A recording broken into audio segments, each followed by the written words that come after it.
Hola, ¿cómo están? ¿Todo bien? ¿Todo correcto? Y yo que me alegro. Hoy les vengo a platicar 9 datos que nadie debe de olvidar del movimiento estudiantil de 1968. Pero antes de empezar con estos 9 datos, tenemos que saber qué fue el movimiento estudiantil del 68. El movimiento estudiantil de 1968 fue un movimiento social en el que además de estudiantes de la UNAM y el IPN participaron profesores, profesionistas, amas de casa y obreros en la Ciudad de México. Los manifestantes pedían al gobierno de Díaz Ordaz la libertad de los presos políticos y la eliminación del autoritarismo. Dicho movimiento fue reprimido por el gobierno mexicano, dando origen a un oscuro acontecimiento llamado la Matanza de Tlatelolco, la cual ocurrió el 2 de octubre de 1968 en la Plaza de las Tres Culturas. El conflicto se dio cuando el ejército mexicano abrió fuego en contra del batallón Olimpia. Ahora sí, empecemos con los 9 datos que nadie debe olvidar del movimiento del 68. Dato número 1. El contexto político y social en México era de inconformidad, desigualdad e injusticia.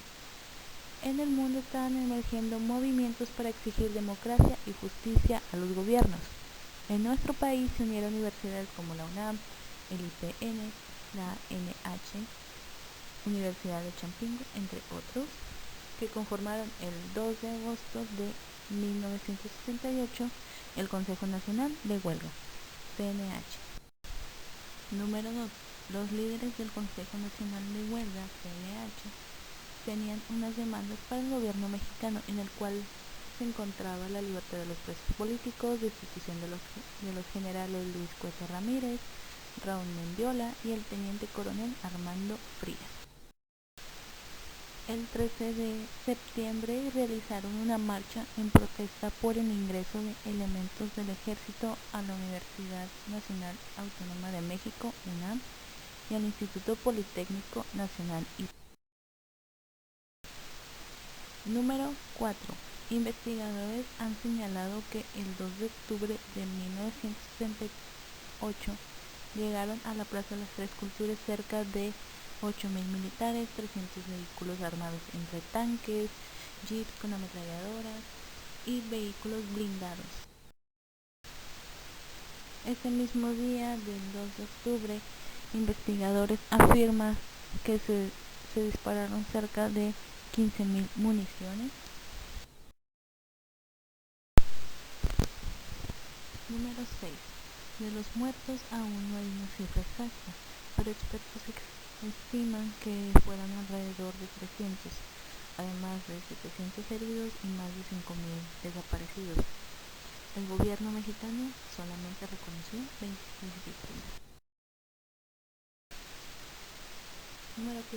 Fue el único movimiento estudiantil en 1968 en el mundo que terminó en matanza. Dicho movimiento duró 146 días.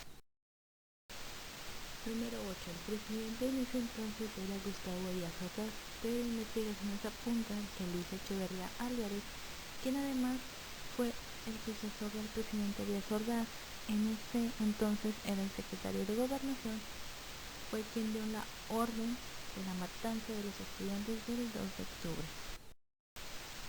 El gobierno mexicano buscaba apaciguar los grupos manifestantes, ya que estaban por inaugurarse los Juegos Olímpicos de 1968 que tuvieron lugar en México, los cuales iniciaron el 12 de octubre, 10 días después de la matanza. Los medios de comunicación estuvieron callados por el presidente, sin embargo, algunos periódicos nacionales dieron a conocer la noticia al día siguiente, el 3 de octubre de 1968. En conclusión, este hecho histórico demuestra hasta qué punto puede llegar un gobierno por aparentar una buena imagen para todo el mundo. Cualquier pretexto que tenga el gobierno para la matanza no justifica las miles de vidas que se perdieron ese día, ya que eran simples estudiantes manifestándose de forma pacífica.